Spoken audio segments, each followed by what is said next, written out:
సంతోషమునిచ్చే దేవునికి మహిమ కలుగునుగాక. ప్రియ స్నేహితులందరికీ దివ్య వాక్యోదయం. ఈనాటి పాఠ్యాంశము సామెతలు 14:14.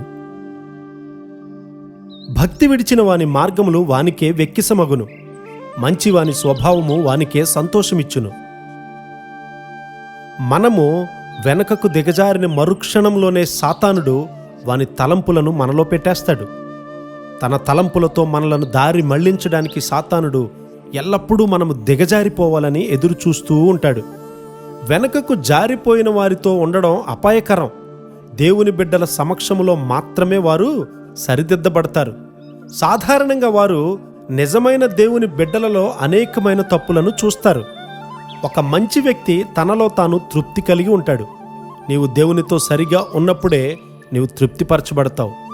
దేవుని వాక్యముతో సంతోషించి స్థానబలిమి కలిగి ఉంటావు. దేవుని బిడ్డలతో నీవు సంతోషంగా ఉంటావు. దేవుని వాక్యానుసారముగా దిద్దుకున్న హృదయము అంటే అదే. మరి నీవు అత్యధికంగా సంతృప్తి కలిగి తృప్తి పొందుతావు. అదే పరలోకం. దేవుడు తన ప్రేమను బట్టి పరలోకము కొరకు నిన్ను తయారు చేశాడు. నీవు ఆయన దగ్గరికి వెళ్ళినప్పుడు తృప్తి చెందుతావు. ప్రజలందరిలోనూ దుర్మార్గులలో సహితము దేవుని కొరకైన ఒక ఆశ ఉంటుంది. ఎందుకంటే మనం అలా చేయబడ్డాం. మరి మనము దేవుని కొరకు చేయబడ్డాం.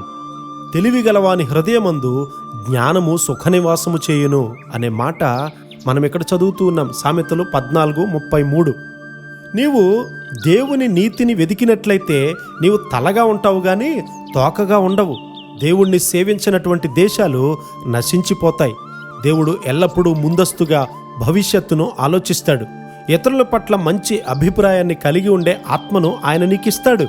నీ మనస్సాక్షి ఎప్పుడూ కూడా నిన్ను గొచ్చనటువంటి ప్రదేశము పరలోకం. ఎందుకంటే నీవు దేవునితో సరిగ్గా ఉన్నావు కాబట్టి.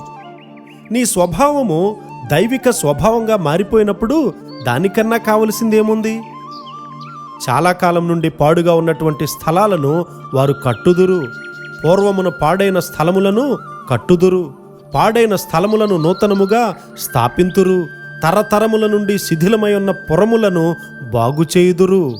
ఈ మాటలు మనం చదివినప్పుడు మన హృదయం ఎంతో పులకరిస్తూ ఉంది. యెషయా 61:4. మీరు యెహోవాకు యాజకులనబడుదురు, వారు మా దేవుని పరిచారకులని మనుష్యులు మిమ్మును గూర్చి చెప్పుదురు. జనముల ఐశ్వర్యమును మీరు అనుభవింతురు, వారి ప్రభావమును పొంది అతిశయింతురు అనే మాట యెషయా 61:6లో వ్రాయబడి ఉంది. అనేక తరముల వరకు నిలిచి ఉండు దాని కొరకై దేవుడు నిన్ను సిద్ధపరచుచున్నాడనే సంగతి నీకు తెలుసా? నీవు చనిపోయినప్పుడు నాశనంలో నుండి ప్రయోజకత్వంలోకి తన జీవితాన్ని, తన కుటుంబ జీవితాన్ని మార్చిన వ్యక్తి అని నిన్ను గూర్చి ఎవరైనా ఆలోచిస్తారా?